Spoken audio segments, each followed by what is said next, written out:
I'm Gary Bettan. I'm the president of Broadfield Distributing, but I've also have a life that's deeply involved in public education. I ran for the Plainview Old Bethpage Board of Ed trustee position back in 2007-8, served for a dozen years, lost the tight election by 18 votes, came back 4 years later around the time of the pandemic because I felt, I could offer some stability and some insight as an experienced Board of Ed member. And then I've been on there ever since with the district. I'm on my last term, but it's a very exciting thing. And I find it's very important to me, public education. So that's what I speak to you about EduStream, but also I'm involved in a charitable foundation. A friend of mine, Luis Hernandez, who when we first met was the president and CEO of Avid, who then has a Black Dragon Capital Group that bought Grass Valley. He was the president of Grass Valley. He's not anymore, but he's still Black Dragon. They still own it. Well, he's got this organization called the Forward by Future. And he asked me, I'm going to say 5 or 6 years ago, he said, hey, I'd like you to get involved in this organization.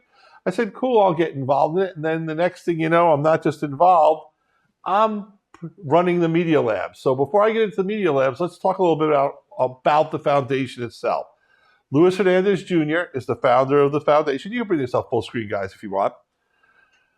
He started this foundation back in 2011, mainly with the thought to give, scholarships to students in underserved communities. Luis is an amazing story of someone who grew up, on the streets of LA as a poor kid whose parents believed in education, who pushed him to go to school, who went to school, and who's now, been a successful entrepreneur in the fintech business, then in the media business.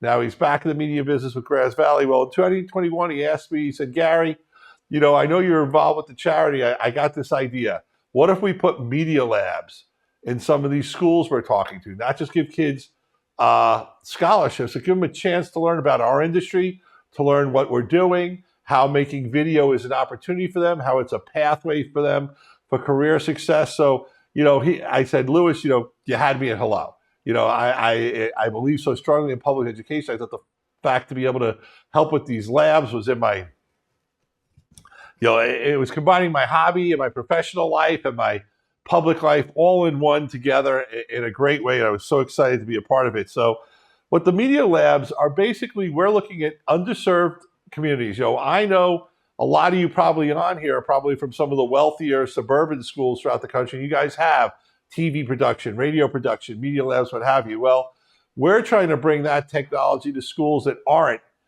the kids that don't have that opportunity. So we're going to inner city schools in California, Hollywood, not Hollywood, but Hollywood, Florida, actually, Florida, Miami Beach. And then we're also doing it in New York.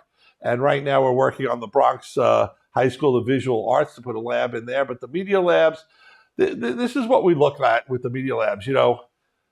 Students today, young people, need something to make them want to go to school and feel attached. And we felt this is a career path that they have an opportunity, with the goal being after taking 2 years or 4 semesters in the Media Lab, they would qualify for internships or direct jobs in the video production facility or a call letter station or a film producing area, or that they could use that experience and knowledge they have from actually producing video content to help them get into a school, high school to college, be it a secondary school, community college, or a full film school, or wherever you had in between. Because one of the things that we know in our industry is it's an industry that's kind of graying out. So what's happened in the video business is back in the 2000s, we switched from analog to digital. And as a result of that switch to digital, really a lot of things changed. And one of the things that changed is you could do a lot more with less.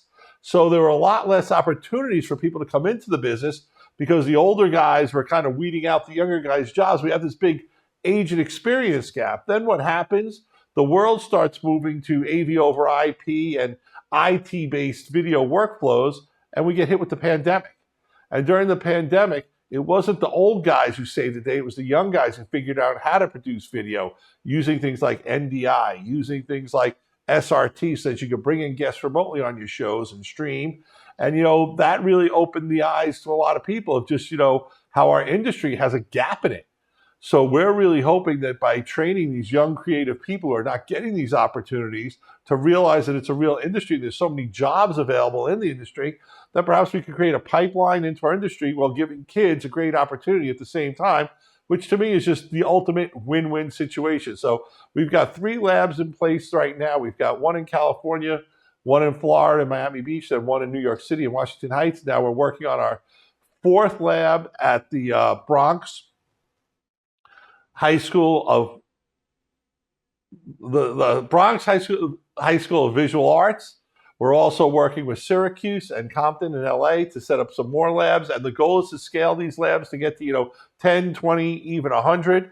It's something I'm very excited about. The labs include, as you can see from the picture, green screens. It teaches the kids video editing. It teaches them video production. And the latest version of the of the labs, we're moving towards teaching them about how the Grass Valley AMP workflows work for true video production, like in a sports facility or a broadcast facility.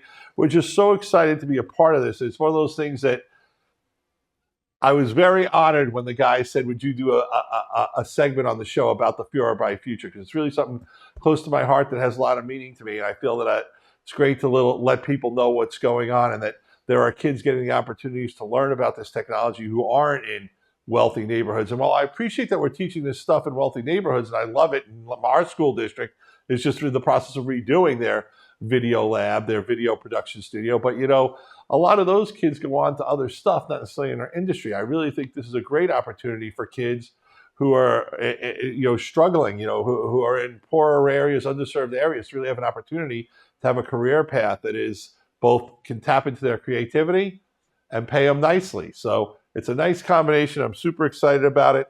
The program is there to augment STEAM, education.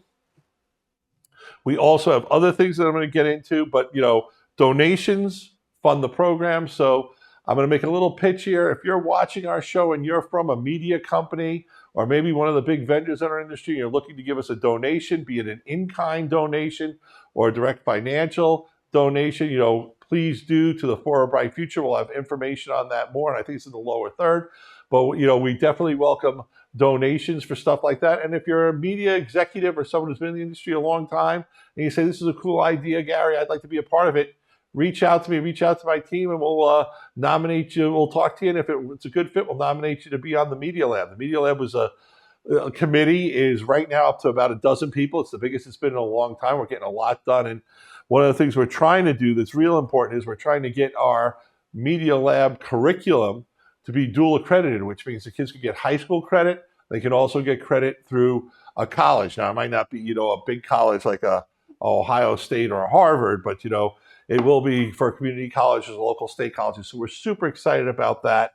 I want to talk a little bit more about some of the other stuff the For a Bright Foundation does. They do their scholarship program. Hundreds of kids submit essays every year, and we have a group of volunteers who read through those essays and put them together and nominate for who will get the actual scholarships. There's STEM scholarship, Dr. Emma LaRue scholarship, healthcare, veterans and families, single parent, fintech, creative arts. If you are a young person looking to go to college and you want a scholarship, by all means apply now. You take your shot. Next, we have an ambassador program. That's where we really teach students from the schools. Oftentimes it's a school with a media lab in it, to be a leader, what leadership is, public speaking, presenting yourself in a professional manner, to not only represent yourself more professionally, but to be an ambassador, a goodwill ambassador for the For a Bright Foundation program, and to tell people about it and to help us, create awareness and raise more funds. So the ambassador program is a very cool part of the program as well. Once again, you can contact For a Bright Future at forabrightfuturefoundation.org. Please go over there. You can make donations. You can do all kinds of cool stuff. Once again, I thank you for letting me, guys, thanks for letting me talk a little bit about this. It was really not a rehearsed script. It was something you guys came to me that I really loved the idea to do it. So to everyone, volunteer if you can. I love giving back to my community. I do it through the Plainview Old Bethpage Board of Ed. I love giving back to people with a potential link to our industry, which is the For a Bright Future. And I'm glad that some of you find the EduStream educational, and we'll take a little bit back from that as well. Before we get to Chris Burgos from VizRT, there's a video that the kids down in the North Miami Beach Media Lab put together. So I said, why not show it on the show and let's see what these kids have done. So I'm going to check out of here. James is going to come on. Enjoy the video, folks. Thank you very much, and enjoy the rest of your EduStream programming.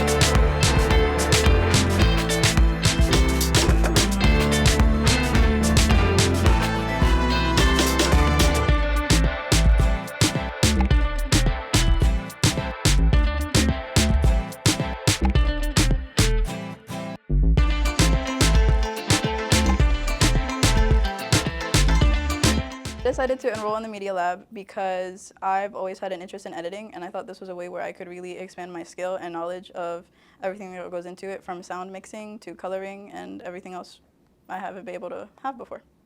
So originally, I joined the Media Lab because I was really into photography and I've always wanted to step into the realm of videography. And seeing all the new tech and everything that we were able to have here at the library, I realized that I did want to be a part of this movement. Because before I didn't know what to do in my life. I just like to lift weights, do skating. But now I like to film while I was lifting my weights. I like to edit the videos that I take. Then when I know that the library had an editing club, I just wanted to join it. I've always wanted to code games and create cutscenes for my favorite games like Dark Souls and Elden Rings, and mostly create trailers for them. It's always been my dream to be a part of these big projects in a deeper way. Learning how to edit my own videos is going to help me a lot in the future. Because camera wise, I wouldn't say I'm like completely well off, but I'm pretty good at it. But I did learn, I took photography for a while, so I do know a lot about cameras, but I never really got into DaVinci or anything to edit video. So being able to use DaVinci and actually learn how to properly use it really helped me. Key moment was when we had the cinema that's in the library and it showcased all our videos. I found that really fun and also very funny because we all got to laugh at each other's clips, and it's really nice. Something I learned in this class that I didn't really expect to learn is proper teamwork. I've been working in groups at school, you know, doing projects and classwork, but the media team really showed out when it came to teamwork and film producing. It made me feel at home